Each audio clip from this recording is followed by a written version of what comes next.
Grazie Marco. Per ora lasciamo l'emergenza Covid e andiamo in provincia di Massa Carrara, dove è crollato un ponte, non ci sono vittime, anche grazie al blocco della circolazione. Federico Simonelli ci aggiorna in diretta. Federico.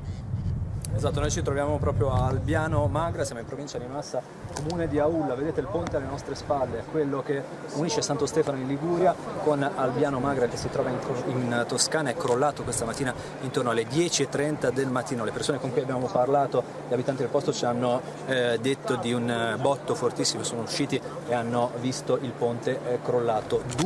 Queste sono le notizie che abbiamo per il momento, i mezzi coinvolti, 2 furgoncini, uno forse lo potete vedere, è un furgoncino rosso qua dietro le nostre spalle, un altro che non si vede. Ci sarebbero 2 feriti, uno dei 2 feriti lieve, l'altro invece, uno dei conducenti del furgone rosso, sarebbe stato portato all'ospedale di Cisanello e sarebbe in condizioni invece più serie. Al momento qua ci sono tutti i mezzi di vigili del fuoco, polizia e naturalmente gli amministratori locali e le forze di protezione civile. Per il momento da Albiano Magra è tutto, linea allo studio.